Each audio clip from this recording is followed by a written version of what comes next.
आज बताना पड़ता है कि ये सैयदजादे हैं, ये सैयदजादे हैं, तब लोग एहतराम करते हैं।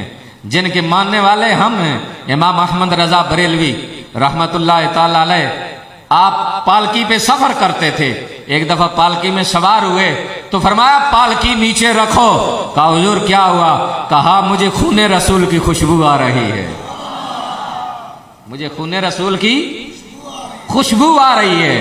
आले सुन्नत तो उनके मानने वाले हैं कि जिन्हें खूने रसूल की खुशबू आ जाती है।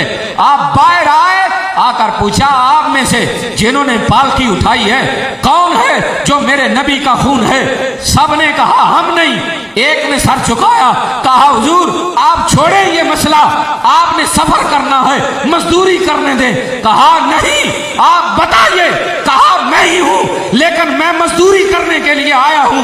कहा नहीं, हमारी गैरत गवारा नहीं करती कि खूने रसूल के कंधों पे इमाम अहमद रजा चलकर सफर करे, बल्कि जितने कदम आपने मुझे उठाया है आप अब पालकी में सवार होंगे।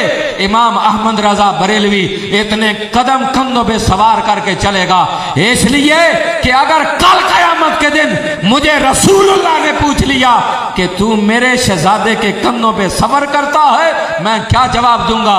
मैं इजाला करना चाहता हूं कि आका बेखबरी में सफर कर बैठा, मैंने अपने कंधों पे फिर उसे उठा के सफर करवाया। अल्लाह